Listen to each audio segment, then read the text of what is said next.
Digital 410 Productions proudly presents What's the Scuttlebutt Podcast?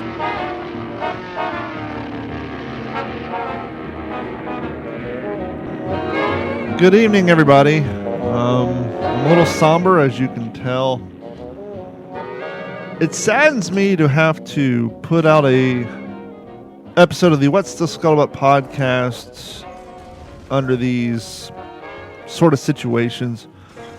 Sadly, I guess with the type of business we're in, we kind of have to expect this sort of thing to happen. Jeff is not with us tonight. He's still out in Texas. This is a off-the-cuff, real quick sort of thing I felt was necessary to be done because, one of our listeners reached out to me today. Christoph, thank you so much for reaching out. Christoph helped me kind of organize this interview we did back on episode 55, going back some time. For those of you who've been a long-time listener of this podcast, episode 55, that is when we got excited and we did the review of the Springfield Armory M1 carbine BB gun, but more importantly, we had the great benefit and privilege, if you will, to interview a World War II vet named Keith Anderson.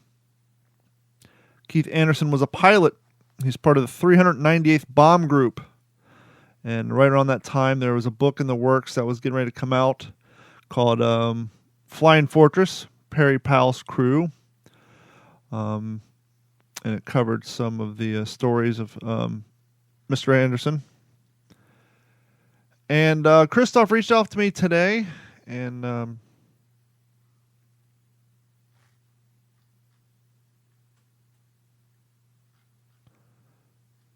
Christoph reached out to me today to share the very sad news that Mr. Keith Anderson has passed away on July 21st of 2020. And I know we got a lot of new listeners and new subscribers to the podcast, and I felt it was only appropriate since Mr. Anderson was so nice to join us via the phone and to give us some of his time and share his stories and his experiences during the war with us, that I would replay that episode for you guys. And so I don't want to say this week's episode, but this week's edition of the What's the Scuttlebutt podcast is simply going to be a replay in memoriam, if you will, going back to episode 55. So you can hear the stories from Mr. Keith Anderson himself. Thank you so much, sir, for your service. Rest easily. Thank you so much, sir, for your service. Rest easy. And enjoy your reuniting with your comrades. Thank you, sir. And thank you, guys. Joining us on the phone, coming up here momentarily, he was a pilot for the 398th Bomber Group in World War II, Mr. Keith Anderson. Mr. Anderson, how are you doing today? I'm doing just fine.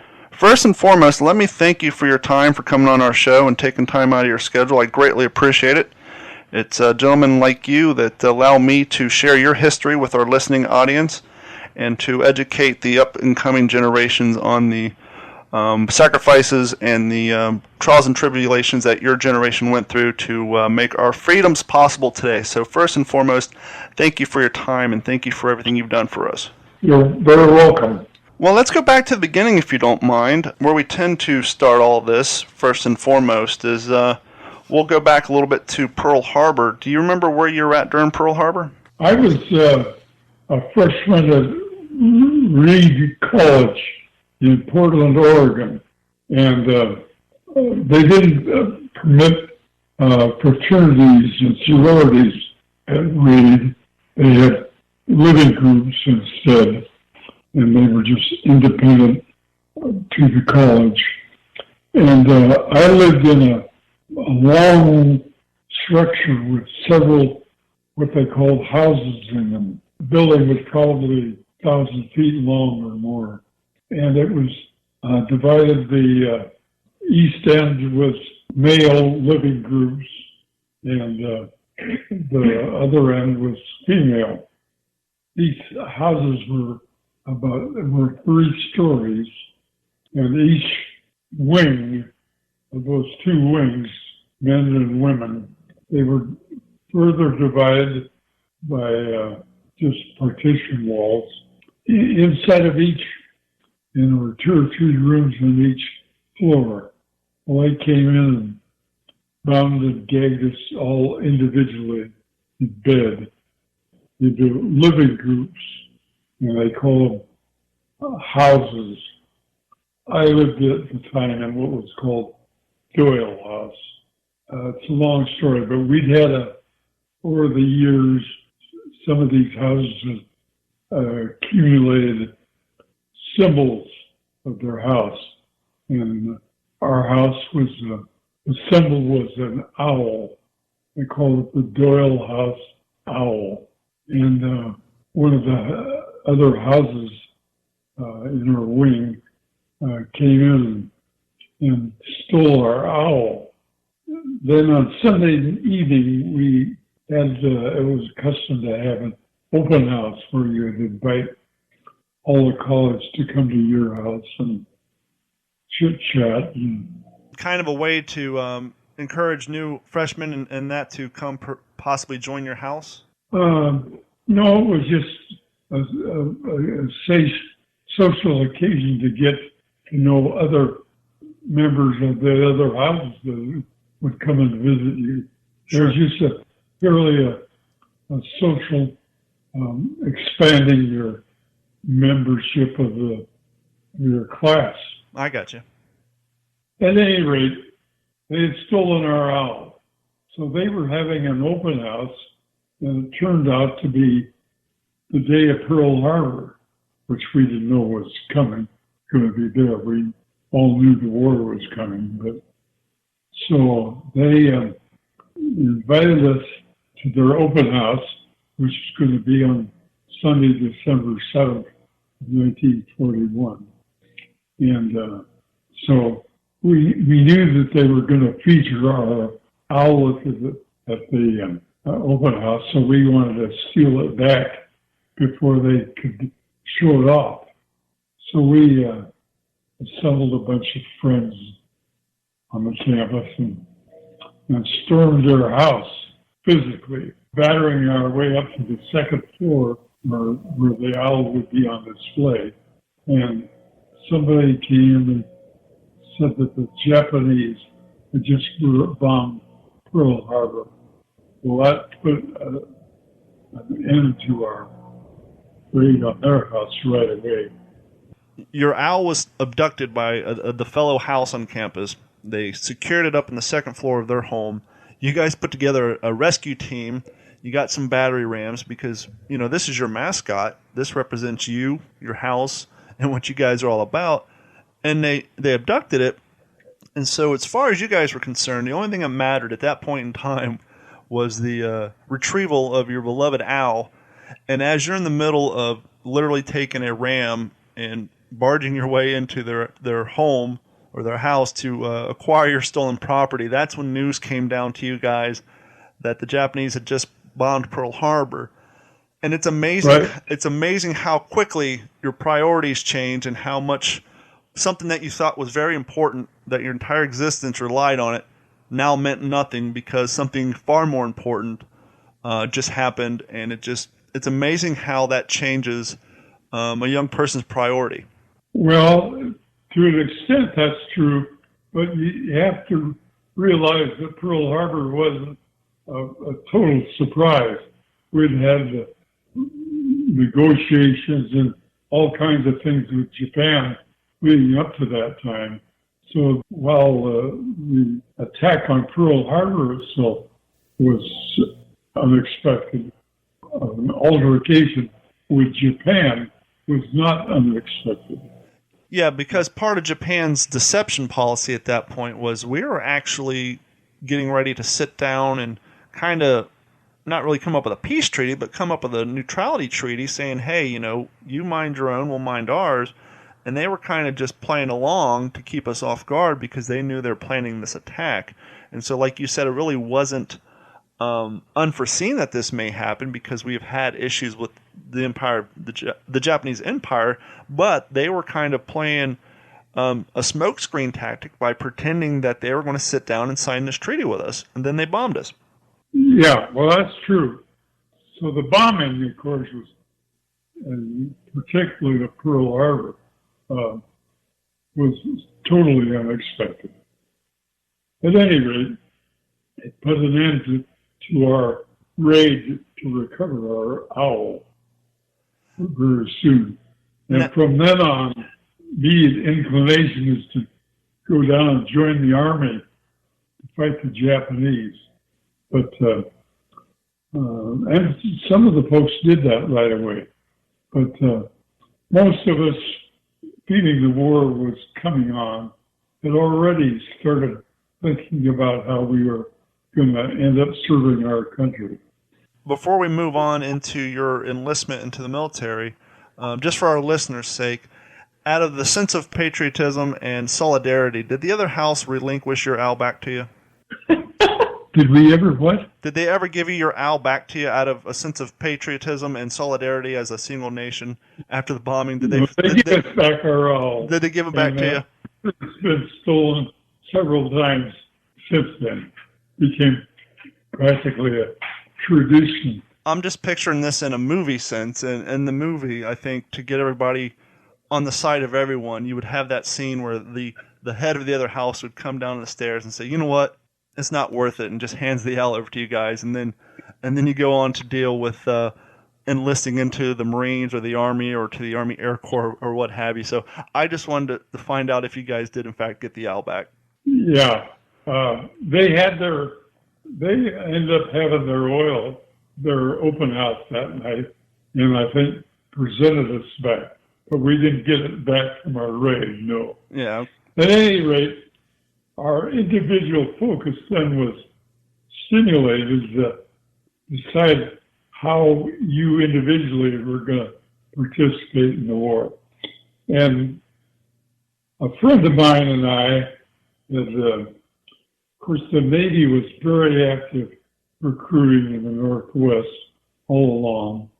For some reason, the Navy never did appeal to me.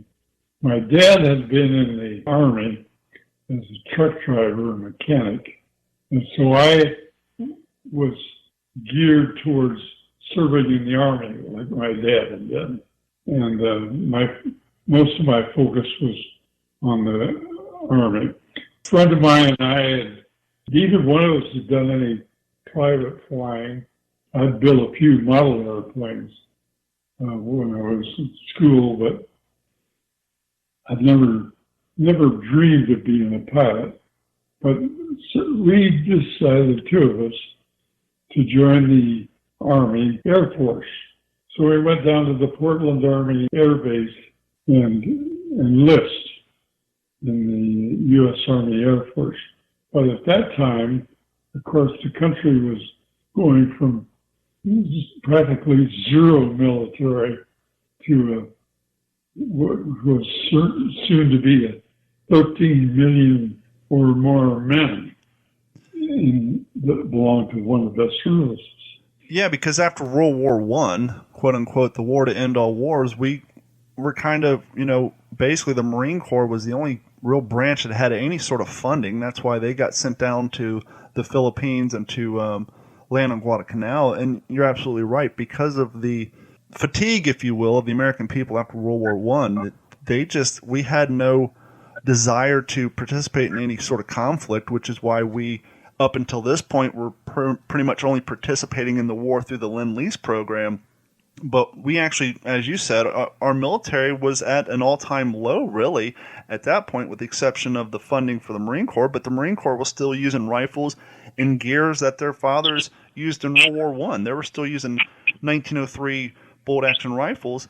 And now here we are, we get sucker punched, kind of, by the Japanese, and now we realize, okay, participating in the war strictly by lending jeeps and tanks and weaponry and uniforms to the Allies, that's not going to cut it anymore. Now we really need to turn up our engines, if you will, and put together multiple branches of the military to help protect our country and to participate in the overall war.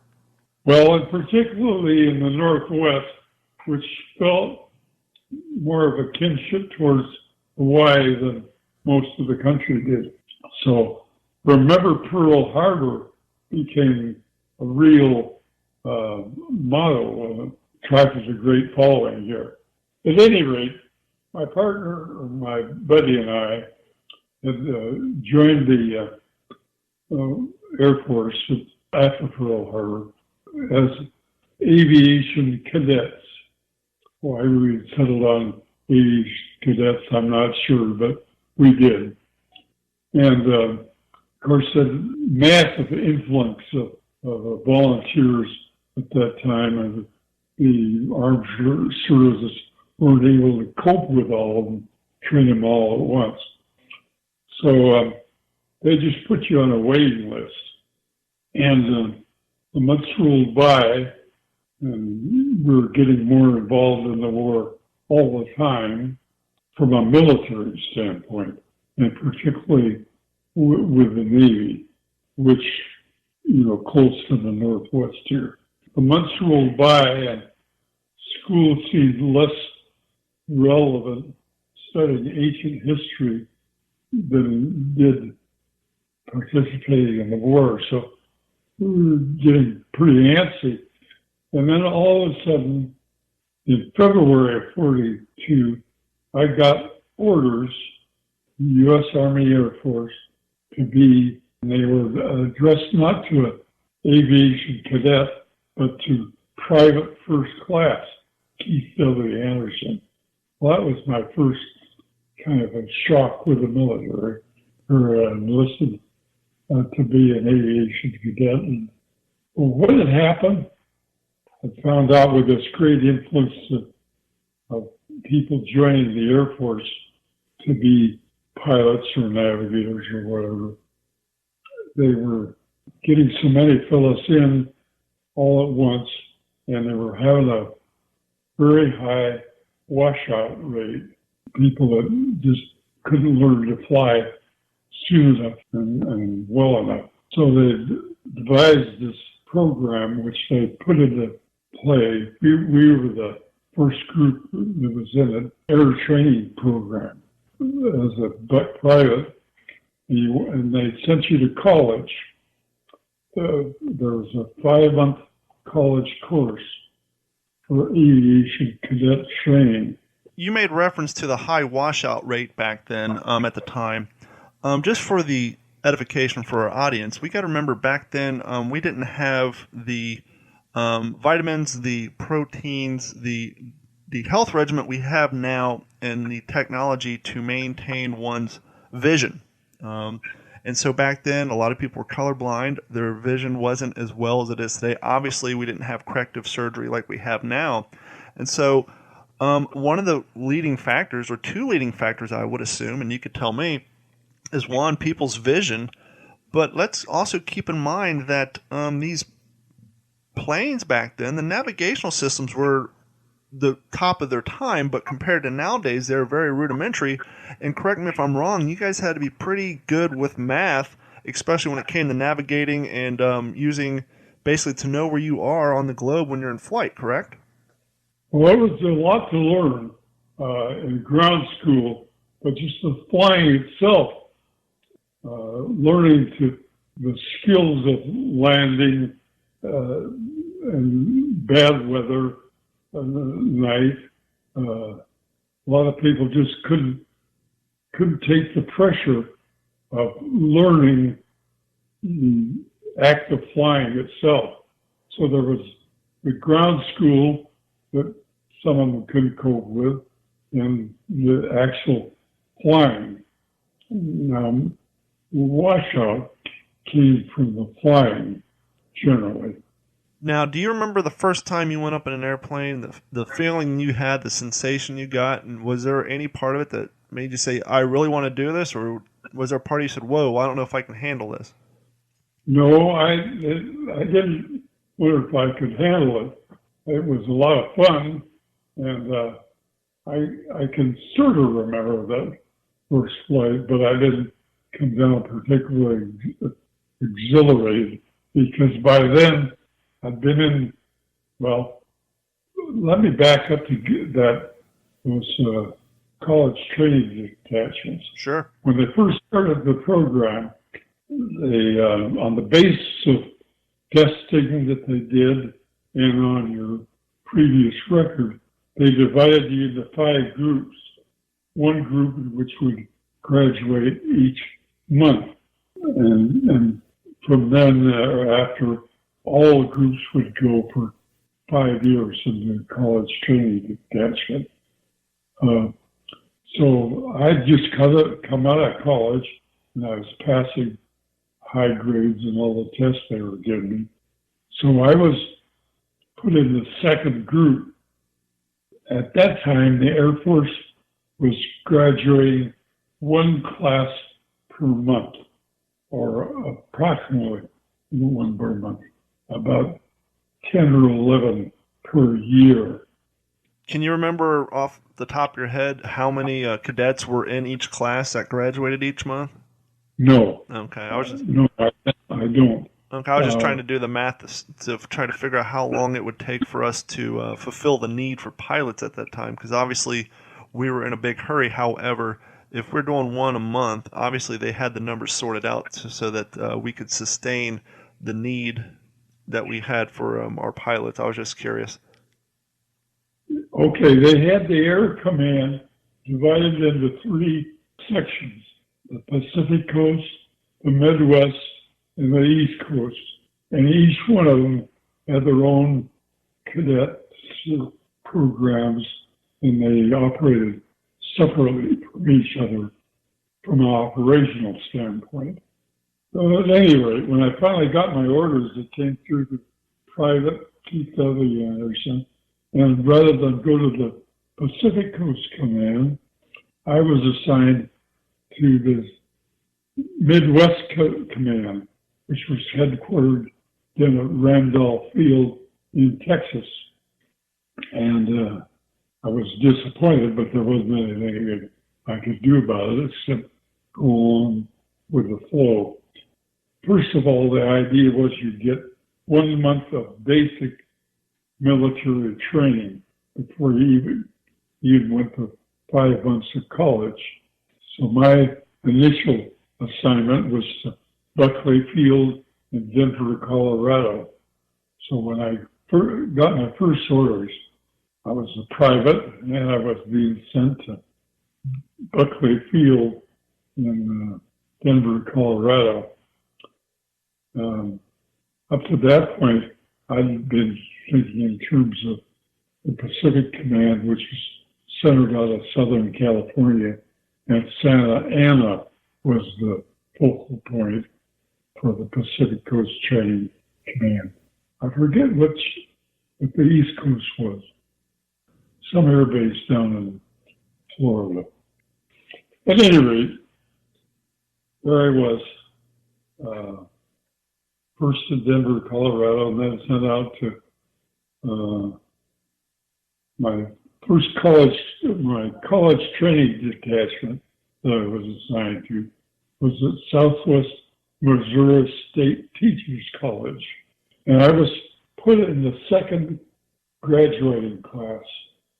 As I said, they had a class of pilots, navigators, bombardiers, for some reason, weather officers, and a few other officer groups. But once you started training, you were going into one specialty to another.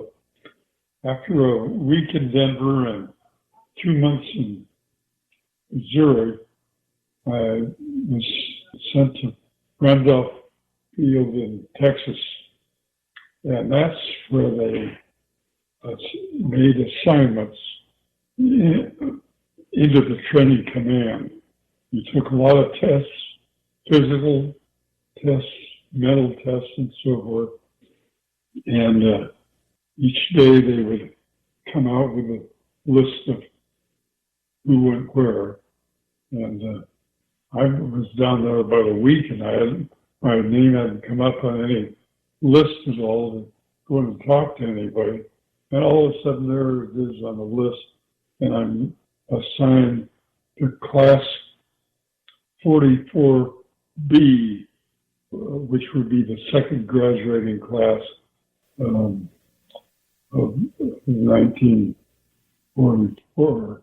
By the time my turn came to go to start out student aviation routine, they were getting ready to send out Class 44A, and all of a sudden they'd end up short of people for 44B, so they had to take some of those fellows and move them into 44A. Well, I'd been just on the borderline between the two.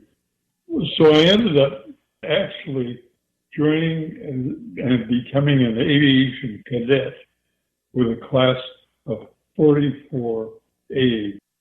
At that time, there were 3 phases of training for pilots. One was primary flight training, basic flight training, and advanced flight training, about 2 months each. So that was close to a 9-month process.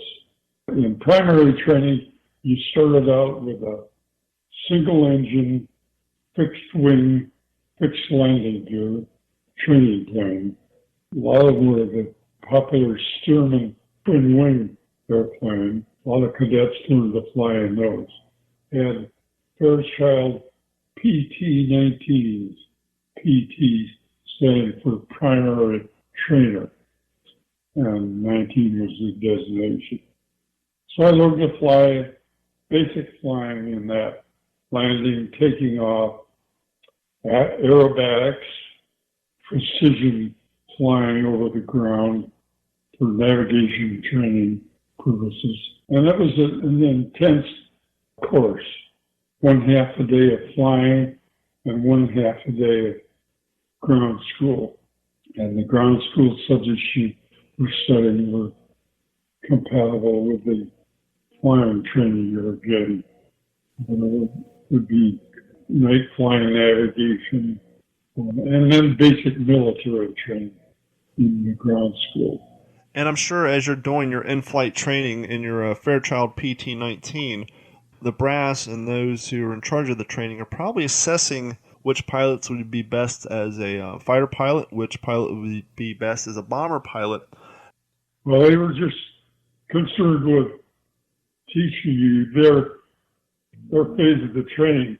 Now, the selection became between, say, somebody destined to be a fighter pilot and somebody was a bomber pilot, was when you went from basic to advanced flying training.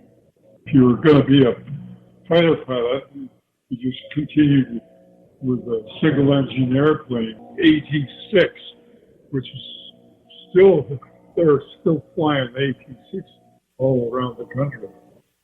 You got to actually make a decision whether you wanted to go to single engine advanced or multi-engine advanced. Multi-engine, obviously, is 2 engines on up. You just practice to learn how to fly a twin engine airplane. What was the deciding factor for you to go with the dual engine advance as opposed to the single engine advance? What attracted you to being to going up in the bomber as opposed to the fighter planes? Well, I didn't know much about fighter planes, except I knew about the P-38 because they were flying all around the Northwest during the first 2 years of the war. So I was familiar with the P-38. It had twin engines, and I decided I wanted to be a P-38 pilot, so I better go to twin engine.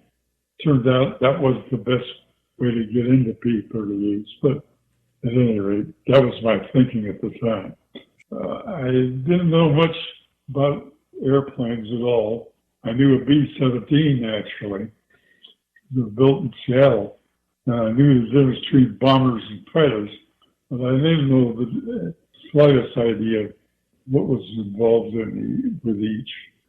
When my time came, I selected twin engine advanced, and I ended up at Lubbock Field in western Texas. And that's where I actually finally graduated and got my wings on January 7th of 1942. Along with getting your wings, having this ceremony where they pinned them on you and so forth, you got orders to your next position, which was, forget what they call it. It was an assignment center.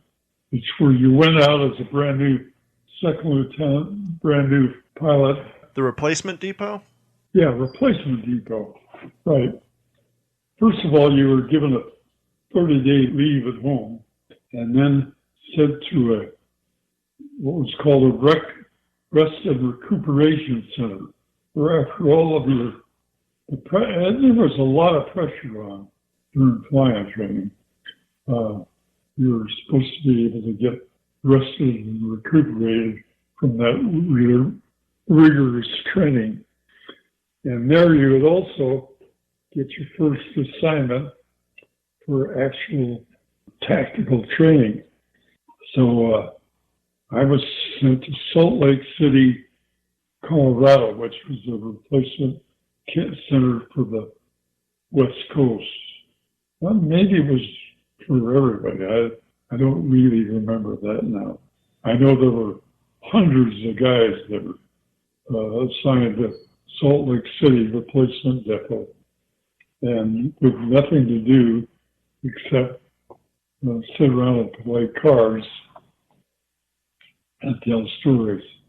They gave us some rudimentary training. And at the time, were you a better card player or a storyteller? I was a pretty good card player. I learned from my dad. What was the game of choice at the time? What were you guys playing? Poker. So you were able to hold your own in poker and not lose all your pay? Yeah, Nice. I held my own. There you go. But I'd only been there about 2 weeks. And most of the fellows were there for a month or more. What they would do there at the replacement depot, they would take, like for bombers, a B-17 or a B-24, which had 10-man crews. They'd assemble, they had navigators coming into replacement depot, bombardiers, and gunners. And they would assemble those into combat crews and then train them off, send them off for further training as a crew in a specific airplane they were going to fly. So I'd only been there about a week or two, and another fellow and I, from my graduating class at Lubbock, were given orders, just the two of us, to report to the 398th Bomb Group in Rapid City, South Dakota. So we got a speed up right there. We didn't go through the rigid, ordinary process of having months in a tactical airplane we were going to fly. So basically, at this point, they're going to streamline your training, and you're basically going to get the fast track and not get the in-depth, consistent training. Fast track. It was faster than fast track. Because we found out that the 398th Bomb Group had just gotten its orders to join the 8th Air Force from England. They had been serving as a year as a training group, which was training other groups that were heading over. None of them had been overseas themselves, but they were all experienced people. And so the 398th Bomb Group had just received in January its orders to join the Air Force in England. Now, they weren't fully manned at the time, so they had to bring in a bunch of people like me last minute. And lo and behold, I found out that all of a sudden a replacement depot and any training in the tactical airplane. I was being sent right to a bomb group as on its way overseas, and quite an acceleration. We were the very last B-17 group assigned at the 8th Air Force. Now, at that time, the last year of the war, there were 30 bomb groups in the 8th Air Force. I may have been 32. I think there were 32. Divided into 3 divisions, the 1st, the 2nd, and the 3rd division. The 1st division was B-17 groups only. The 2nd division was B-24 groups. And the 3rd division was a mixture of both of them. Had you had any experience on the B-24, or did you strictly work and train with the B-17s? I never had been into a B-24 until after the war. And I was happy I was in a B-17 group for many reasons thereafter. But at any rate, here I graduated at January 7th, and in February I was already assigned to a bomb group as on its way overseas. And I was very lucky once I got there. When I was there, I was assigned immediately to a crew, an existing crew. And it turned out to be the leading pilot and the lead crew of the whole group. So from the beginning of when I joined that group, I was in very select company. My pilot at that time was only a second lieutenant still, but he had over 1,000 hours of B-17 time and a lot of hours prior to that as a civilian. He was also 25 years old, which is as old as you could be to start out flight training at that time. And I was 17.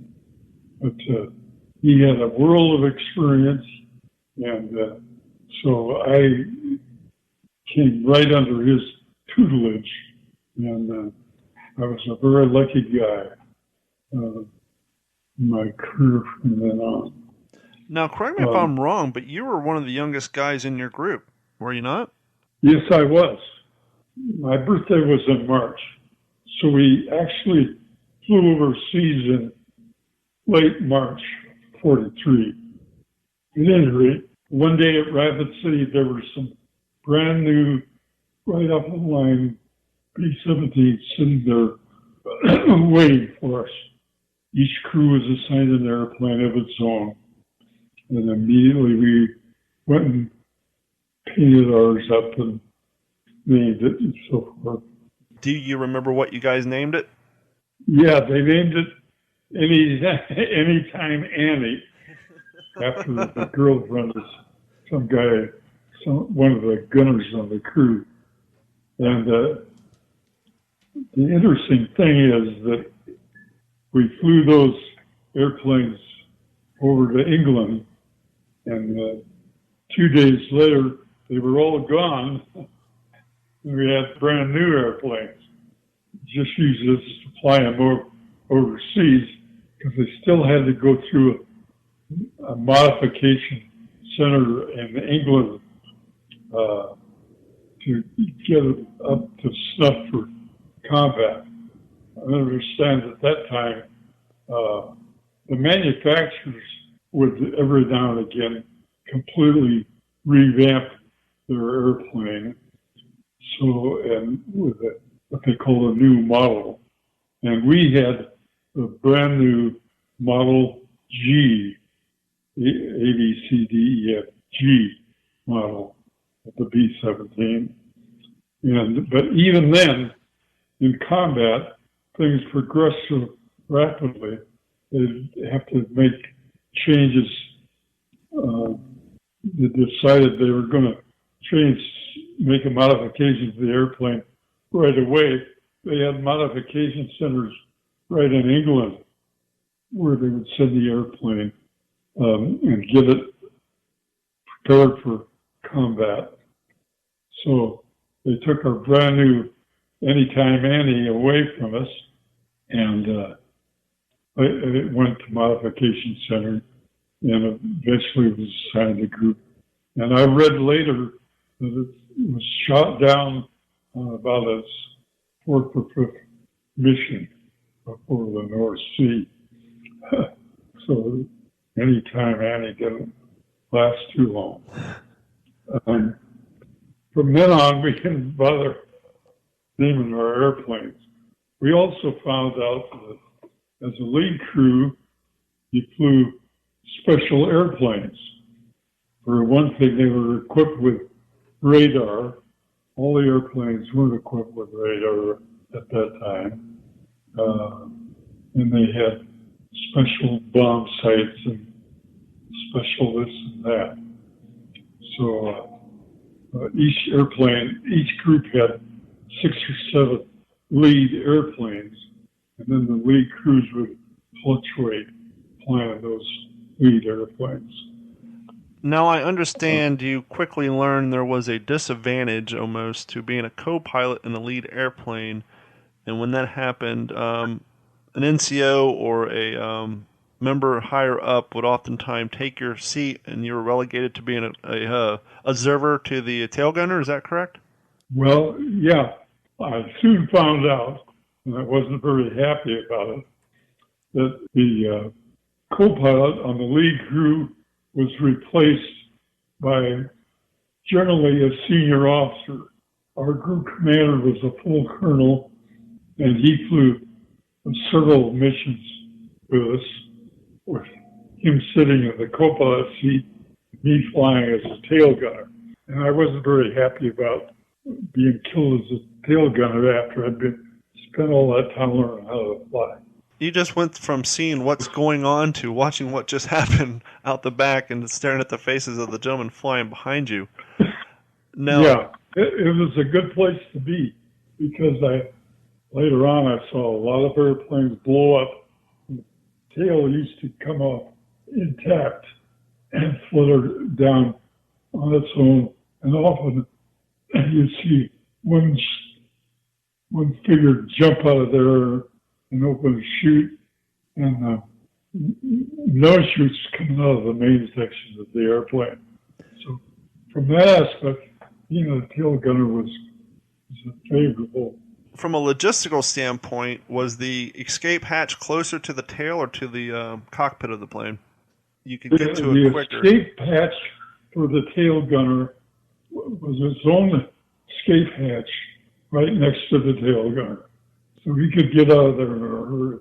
It was just very easy, just kick the hatch open and jump.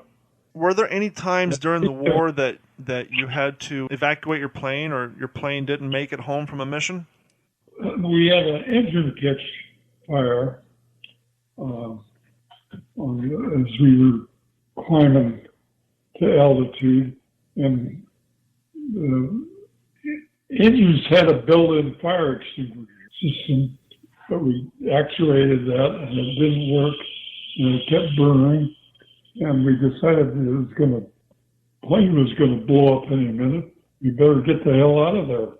So we all jumped, and I remember I was I was a tail gunner on that mission, so I went out the tail with 3 other gunners. We all jumped together, and we could talk to each other all the way down, and we did. And all of a sudden, we hit the ground, and I remember that landed a lot harder than I thought it would be. I was trying to judge when I was going to hit the ground. Now, when you're in a situation like that, is jumping probably not even a concern at that point. I guess you in the forefront of your mind, you're thinking, okay, this plane's going down. Either I stay here and probably die, or I jump out of the plane and most likely survive. But I guess it happens so quickly, you probably don't really get a chance to register the idea before you even jump out that plane? It's just probably instinct at that point, fight or flight. Well, I was never afraid of having to bail out. I always figured the chute would open, and from then on it'd be unknown. But so by then you're so used to getting shot at or getting killed in multiple ways that you're not too selective. So I didn't have any hesitancy about getting out of that airplane. Now, when you landed, did you have the luxury of landing over friendly territory, or did you go down over enemy territory, or was it neutral? No, we knew we were over friendly territory. We knew we were still over England, and so that was not a concern. So once you and your two gunners landed, and you basically, I guess the first thing you have to figure out where you're at. Obviously, you knew you're in England, but not sure where at. How do you go about getting back home? You just find the nearest village and send out communication, or what's the process of the recovery for that? Well, we all saw each other land, or we were close enough, so we got together right away. And we were in ended up in somebody's yard, so I knocked on their door, told them who we were, what we were doing. They said, well, there's an RAF pilot lives down the street. Why don't you go see him? So I did that. I went down there, and he was having breakfast. So he says, you should wait for me to finish breakfast. I'll drive you to my field. Well, he said, okay. Turns out he was a test pilot, and I forget the name of the field now. But it was their equivalent of Wright Field in this country. He took us to this field, and I phoned our base to tell them where we were. And they said they'd send an airplane down to pick us up, which they ultimately did. And now, how many times? While I'm there, I see these airplanes taxiing by with no propeller, and a lot of heat waves coming out the rear. Well, I'd never even heard of a jet airplane by then. Never even heard of it that I remember. So they were the first English jet.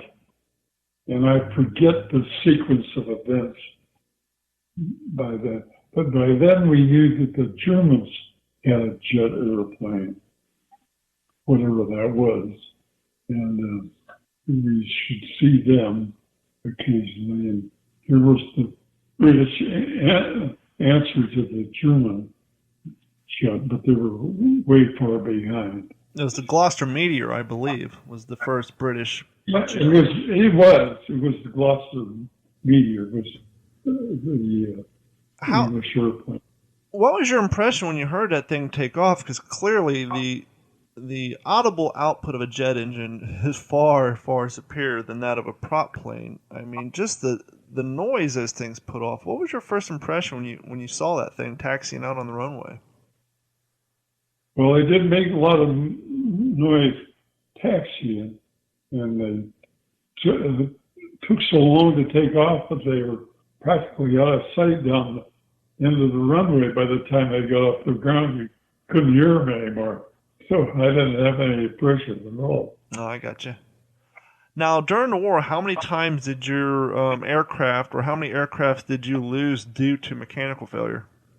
Well, that was the only time I had to bail out of an airplane. It was the only time I remember not being able to take off. Now, I understand you flew about 7 missions or so as a tail gunner. In that time, did you ever have to engage the enemy with your machine gun? No, I never had to actually fire that machine gun. I did fire it with airplanes so far away that I could barely see them, just so I could say I'd shot at a German airplane. But sure. No, I didn't have any occasions other than that. And you're right, I did end up flying 7 or 8 missions as a tail gunner. I forget now just how many, but I flew my most biggest missions as a tail gunner. Now, another thing I should explain. When we first got over there, then the 8th Air Force had developed its tactics pretty well. And they'd finally settled on 36 airplane group as an ideal bomb group. 36 airplanes in a formation. Yeah, I believe in a past interview you said you guys had 12 ships to a squadron and 3 squads to a group. We flew with 4 squadrons. You had an echelon of 3 airplanes and 1 tail. You had a lead plane, right wing, left wing, and tail. That would be a 4-plane unit. And with the 12 group formations, we would fly 4 of those. Pretty much after D-Day. Now, speaking of D-Day, I understand that right around Operation Overlord, that the 600th Bomb Group participated in bombing and attacking coastal defenses of the enemies on the Cherbourg Peninsula. Did you participate in that during D-Day? We were bombing the beach. We carried 100-pound bombs that day, and they were designed not to blow up things as much as to create foxholes for the infantry to have something to jump into. Yeah, that's what a lot of people don't realize. Part of the strategic planning for the D-Day invasion was to have you guys lay bombs onto the beach to create craters, as you just said, to allow the gentlemen to get below the surface line to take cover from the enemy machine gun fire. That was our function of our group. Now, different groups had different functions. Sure. Now, on D-Day, we flew just 6-ship formations. That was the only time I ever flew in a 6-ship bombing mission.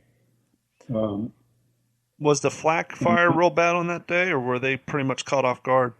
I did see a burst of flak in the sky that day. We were concentrating on any heavy enough artillery they had available was concentrated on the shooting at our fleet, our invasion fleet. We were just a nuisance as far as they were concerned. Now, D-Day.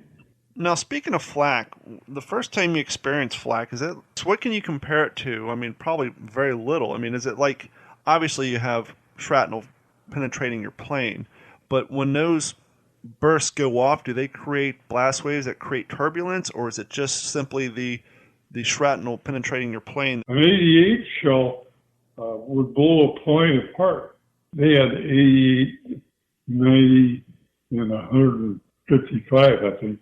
So even an 88 shell could do more than just create the fragments, the shell fragments. It would just blow a whole airplane apart, or blow the nose off, blow the whole airplane up. Flak did a lot of different things. But luckily, for the grace of God, during D-Day and during your mission to provide foxholes for the upcoming landing invasion, luckily you guys didn't have to deal with flak. For you on that day, was it pretty much a straightforward mission, or did you guys have any issues that you had to overcome? No, it was pretty much a straightforward mission. We didn't even get shot at. I don't think we saw a burst of flak in the air even. Those are the missions that you mark down as the best ones to go on, obviously, because you get out there, you do what you're told to do, and everybody gets home safe, and you get to fly another day. Yeah. In fact, originally we were going to fly 2 missions on D-Day. For some reason, they called off the second one. So we just came home and turned on the radios and listened to how the invasion was going. Now, I understand we're gonna back up a little bit. I understand prior to the D-Day invasions, one of your all's first missions was to drop bombs on the manufacturing plants of the V-1 flying bombs that the Germans were creating. But that mission didn't really go as planned, correct?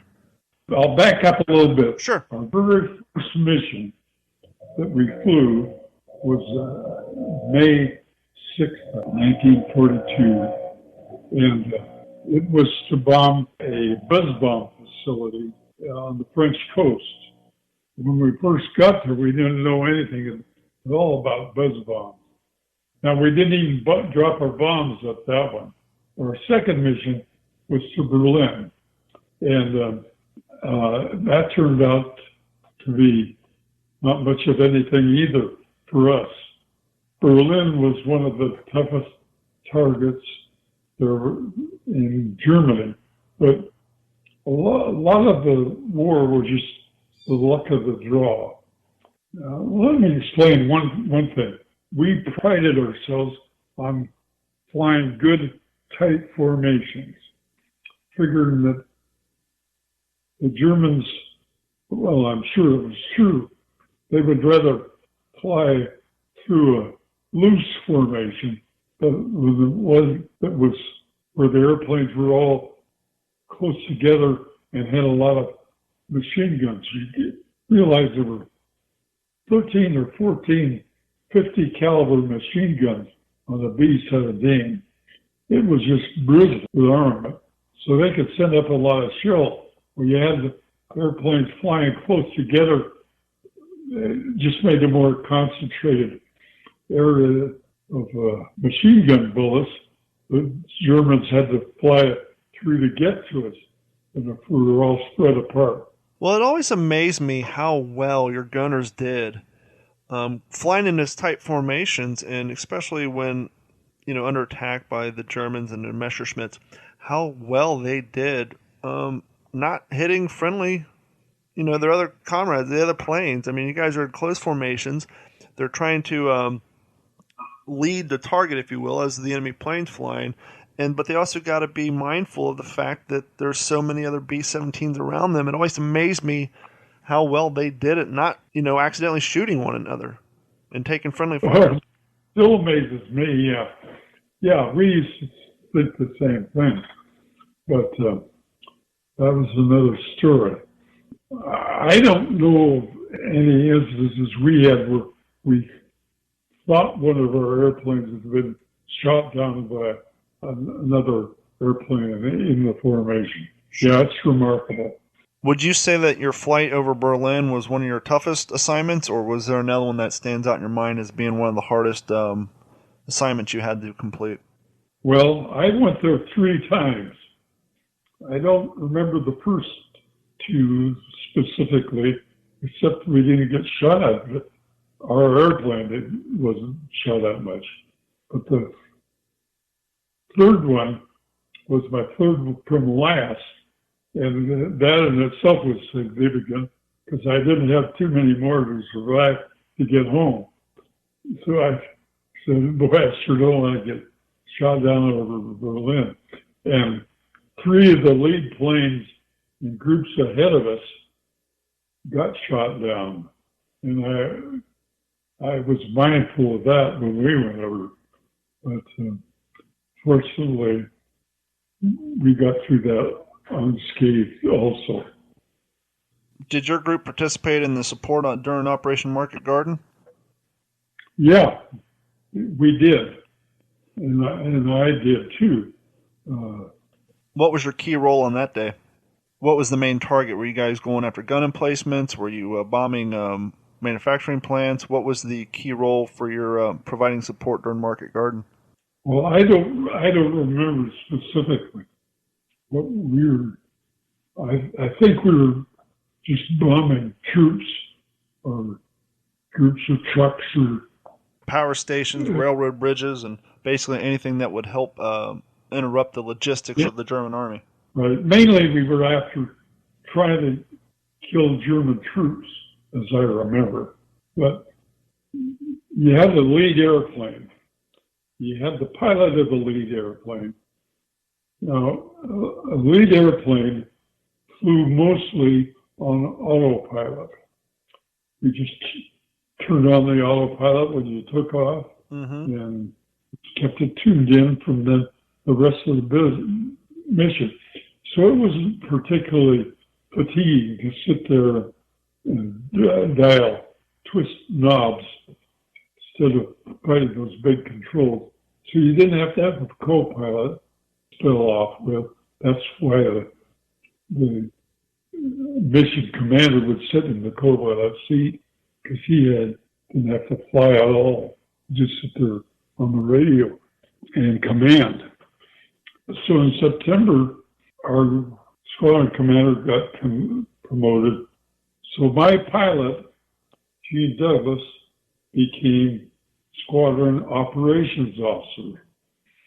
And I ended up with the crew commander.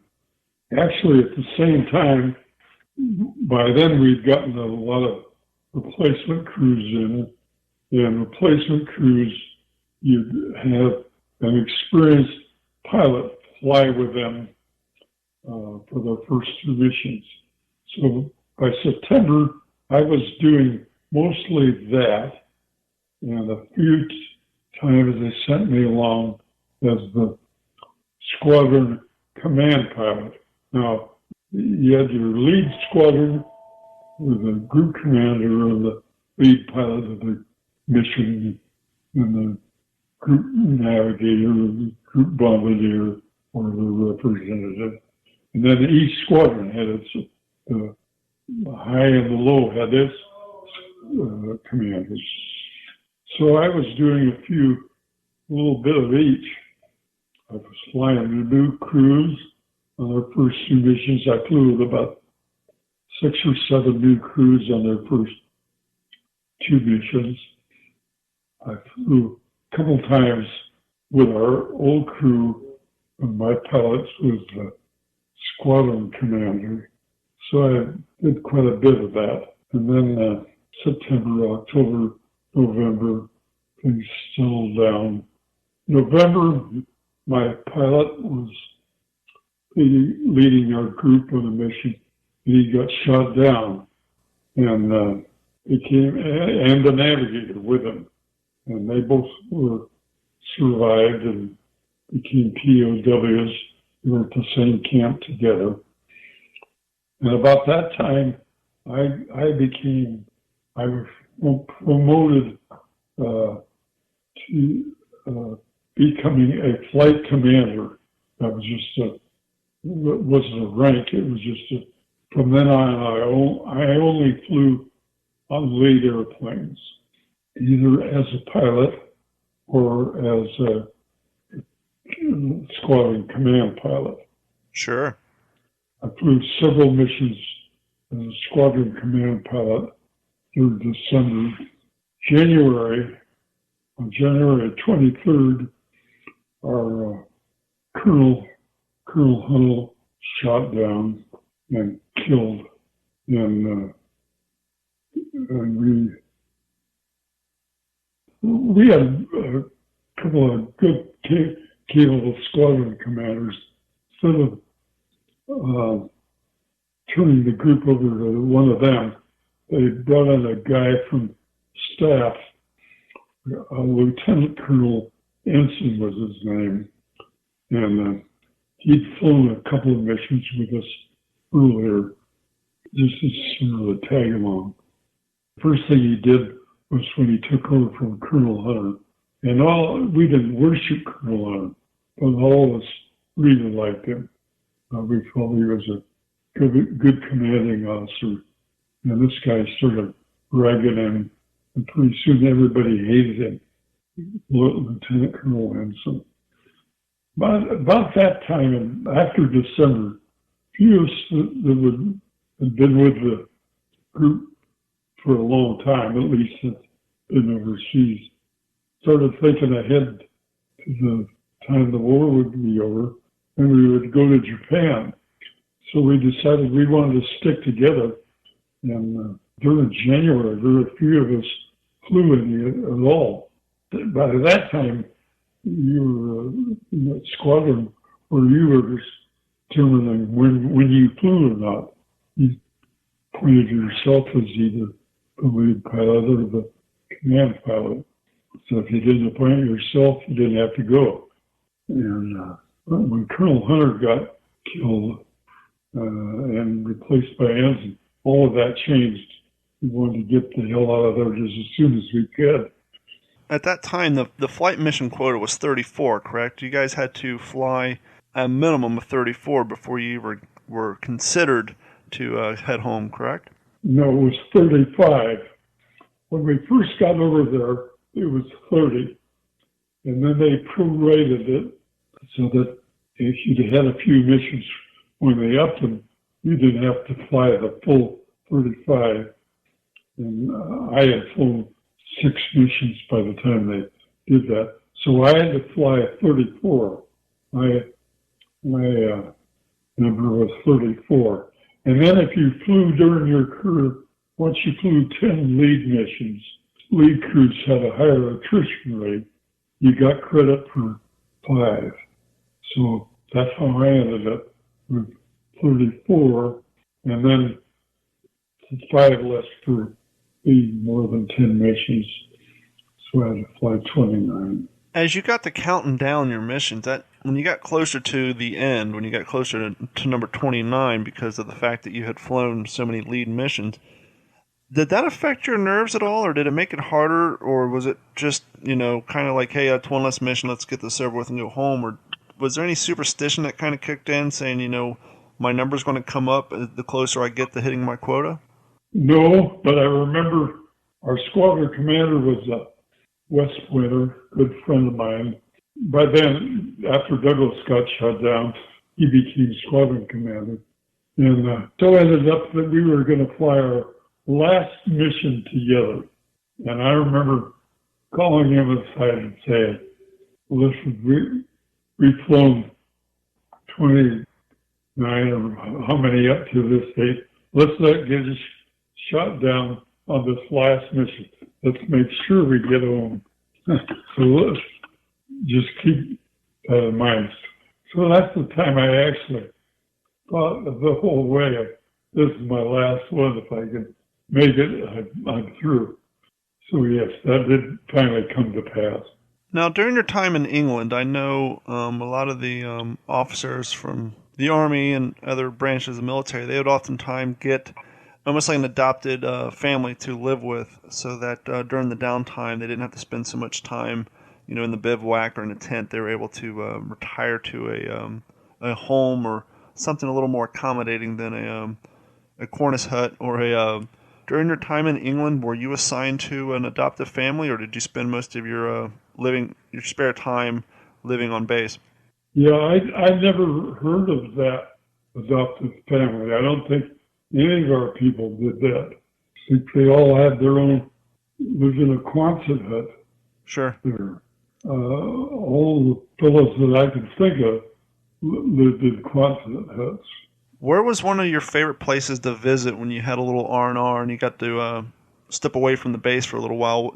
Is there a particular place in your mind you can remember going to on some of your downtime? We went to London, mainly. Down at Piccadilly Circus? Where all the action was. Yeah. Do some hunting while you're over there? We've gone to Scotland to go hunting on our rest and recuperation leave halfway through our missions. And but they had a wedding scheduled for about the second or third day we were there. So we had to leave that hotel.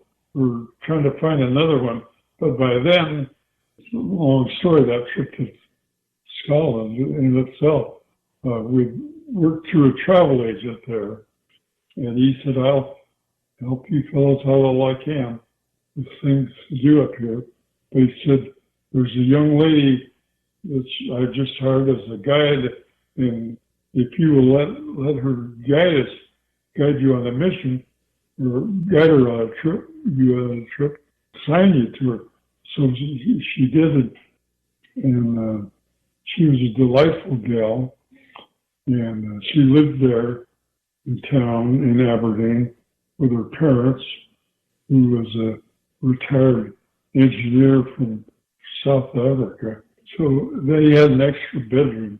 So Harry and I, they were kind enough to invite us to use their extra bedroom for the rest of our trip, which we did. That's another story. What game were you hunting when you're up in Scotland?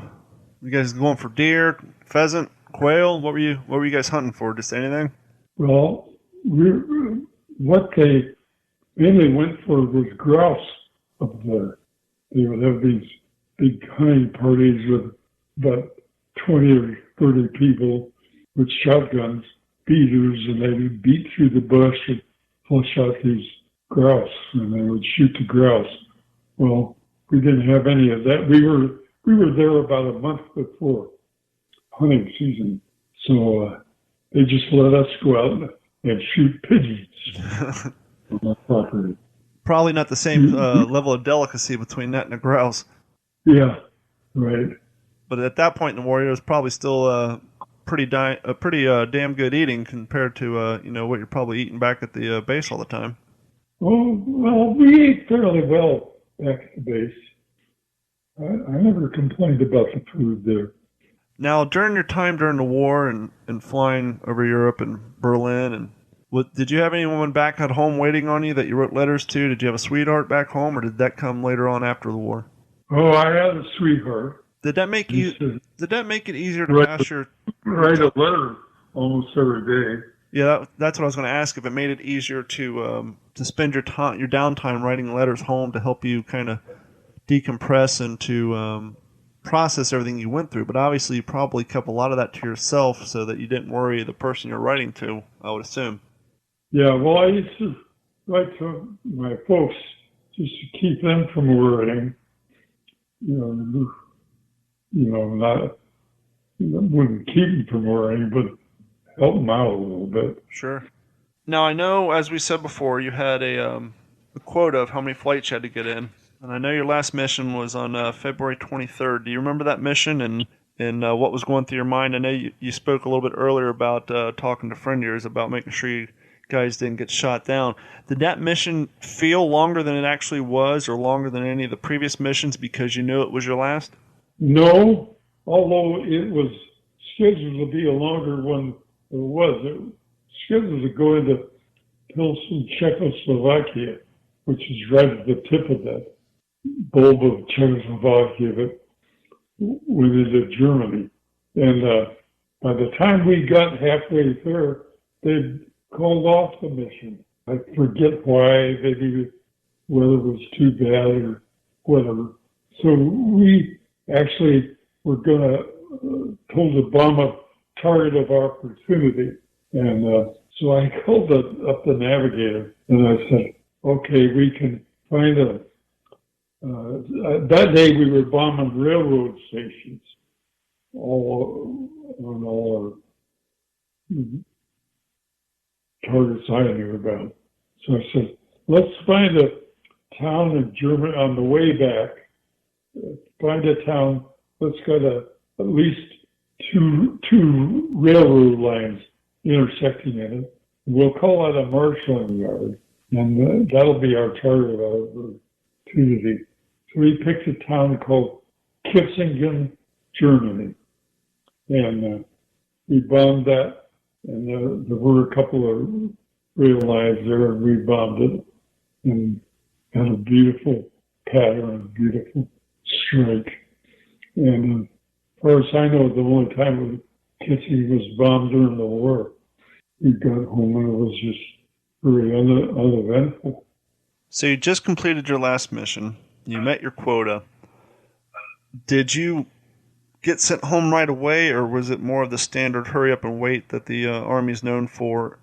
How long were you still in Europe before you finally got to go home after you reached your quota? My last one, I think it was on February 23rd. And I wasn't anxious to get home right away because I wanted the weather to get a little better. And by then, like I said, our squadron commander, the West Pointer, was his last mission too, and he was leaving, and I was leaving, and so I said, I'll just stay over for a month or so, and let him go home, and I'll help out the new guy. By then, they'd gotten in a replacement, and so I voluntarily stayed on for another month after I finished my tour. So after that month was up and you finally were heading home, did things seem a lot different back in the States when you got there than when you left?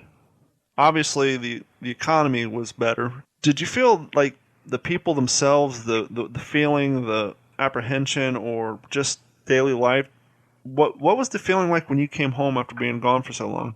Well, you see, by the time I got home, it was the very first part of March, and the rumors were all in when the war was going to be over, what day it was going to be. So that was the main thing going on then nationally. I forget when the war ended. I believe it was March of 45, if I remember correctly. March 45. Oh, okay. It ended probably while I was. I apologize. I was September of 45. The Japanese delegation formally signed the peace treaty on September 2nd, 1945. Yeah. And so after you got home, the war's over. How does one pick up their life? I mean, here you were in college. You're on a mission to obtain your abducted owl, your beloved mascot. Then Pearl Harbor happened, and then your life completely changed. You went from being a college student, a young man, to returning home. Instead of, you left a teenager, now you returned home a man, but you were gone for a few years. How does one just come home and pick up their life after experiencing that? Well, personally, I thought then that we were going to end up in war with Russia. I was convinced of that for a long time. If Patton had his way, you guys would have been. Well, I joined the Air Force Reserve and kept flying out of McCord Field, and I always felt that sooner or later I'd get called up again to go fight the Russians. But instead, that never happened. Obviously we went into the Cold War. How long did you stay part of the reserves, and what did you do in the reserves? Well, I went on summer 2-week duty where you'd actually go back in for 2 weeks, get paid and everything. What were you doing in your civilian life when you weren't reporting to the base to put in your 2 weeks to meet the requirements of the Air Force Reserve? By then, I'd got into the insurance brokerage business. And along came the Korean War, and they started calling up a lot of us. And I was thinking of the possibility of just voluntarily coming back in.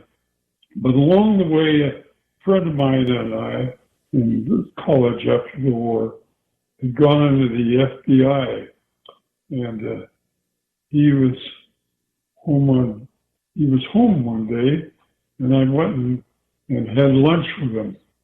And he really liked the FBI, been in Detroit, his first field office, and he'd offered to pay his own way to Anchorage, Alaska. They have a field office up there, and he offered to pay his own way to get transferred up there. So he was moving up to Alaska at the time. When he described the Bureau, I thought I might be interested in that, and I looked into it more and more. And finally, actually during the Korean War, when I did go into the FBI and got out of the insurance business and stayed with the Bureau for 2 years till I ended up in New York City and got married. And how old were you when you got out of the FBI and you started to settle down a little bit and met your wife? I was 30 when I got married. So you're pretty much well established. You spent time in the war. You joined the FBI and did the insurance thing. What did you do after the FBI? I was fortunate enough that I was well connected in the insurance business. So I went to finished the university and got 2 degrees in engineering, mechanical engineering and industrial engineering, and that led into working for the rating bureau and all that sort of thing. So at any rate, once I decided to leave the FBI, I wrote this insurance brokers in Seattle and told them I was coming home. Would they be interested in hiring me? Well, they were. So I came in. I was resigned from the Bureau, came to work for LeBeau Hayes was the name of the brokerage firm, and was with them for the rest of my career. Well, Mr. Anderson, I definitely appreciate your time. I appreciate you sharing your story with us. And thank you for everything you did. And I just can't express my sense of gratitude for you taking time out of your day and sitting down and talking with me for an hour or so. Well, it was a pleasure talking to you. And I noticed one of the things to talk about when it comes to World War II. Enjoy the rest of your day and enjoy your weekend. Thank you so much, Mr. Anderson. Well, you're very welcome. This has been a Digital 410 production.